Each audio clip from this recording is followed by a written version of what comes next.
Iniciamos con capacidad térmica. La capacidad térmica de un material de cantidad de calor se expresa en reserva cuando la temperatura aumenta a 1 grado centígrado.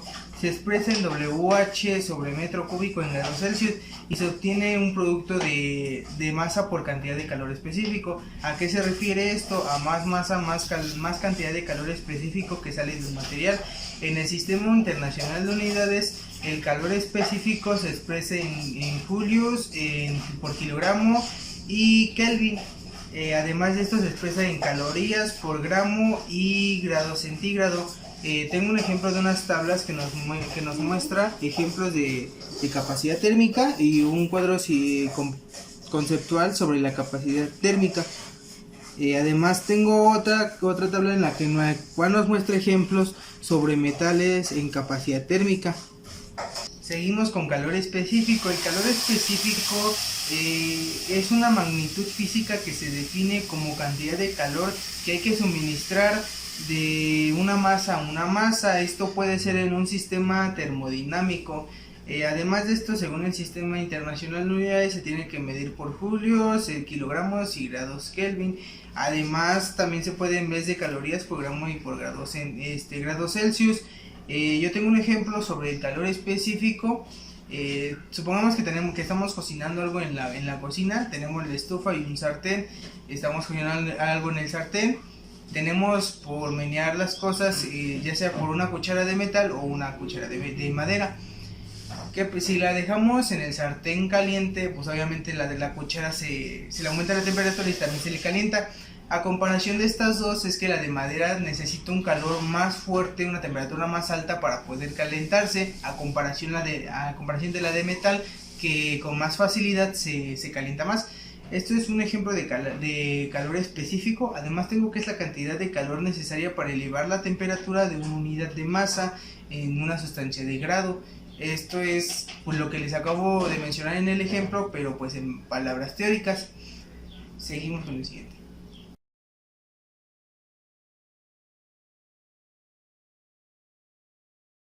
La expansión térmica también es conocida como dilatación térmica.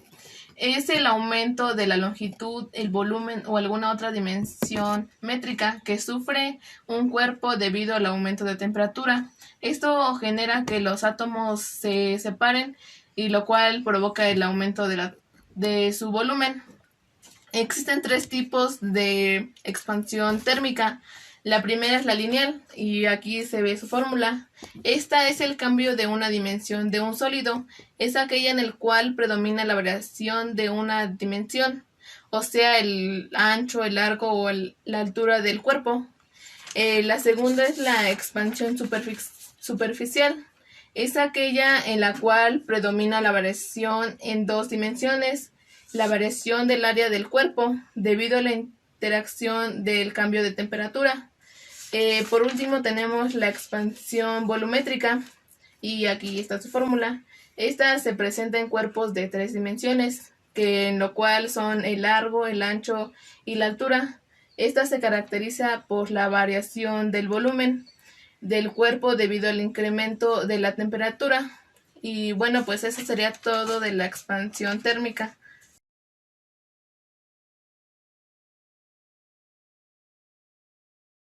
Bueno, yo les voy a hablar de la conductividad térmica.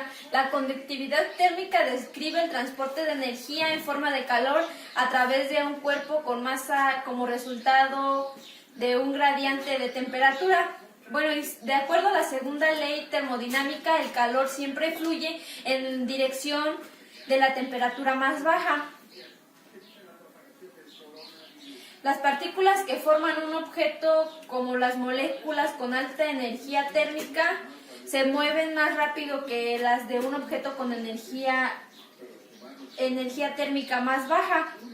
Bueno, esto quiere decir que cuanto más caliente esté un objeto, más energía cinética tienen los átomos y las moléculas que la forman. Bueno, igual otras características de esto es que existen mecanismos moleculares de transferencia de calor que se generan para la excitación de moléculas. Los metales son los que tienen menor resistencia, por ello se dice que tienen buena conductividad térmica. Los materiales de construcción como el yeso, ladrillos y mortero tienen una resistencia media y los materiales ofrecen una alta resistencia térmica, se llaman aislantes térmicos específicos o sencillamente aislantes térmicos. Bueno, la energía térmica se puede transferir por 3 métodos. Uno es la conducción. Bueno, esta es la transmisión de calor por contacto sin transferencia de material. La convección es la transmisión de calor por contacto con transferencia de propia materia que porta el calor. Y la radiación es la transmisión mediante la emisión de ondas electromagnéticas o fotones. Bueno, un ejemplo de esta es el calor del sol que llega a la Tierra por la radiación. Bueno, y como conclusión tenemos que la conductividad térmica es algo muy importante, pues ya que con ella podemos ver cuál es la temperatura o la energía térmica que tiene cada uno de los materiales y como bien dijimos va de lo más alto a lo más bajo según el material del que se esté hablando. Bueno, eso sería todo de mi parte.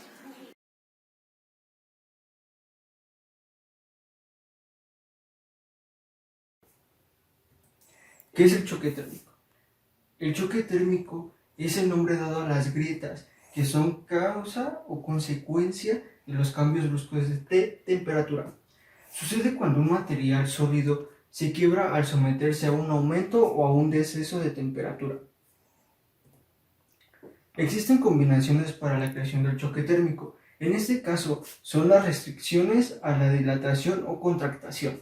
Por otra parte tenemos los gradientes de la temperatura en un material y los cambios bruscos de fase. Esto solo ocurre en casos específicos. Bueno, también tenemos la baja de utilidad del material. ¿Cómo medir el choque térmico?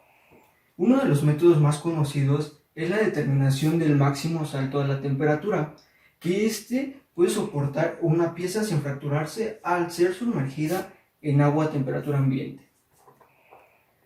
Para prevenir el choque térmico existen diferentes métodos o pasos, los cuales sobresaltan que el cambio de su temperatura debe ser sometida lentamente y no muy gradualmente como se tiene acostumbrado.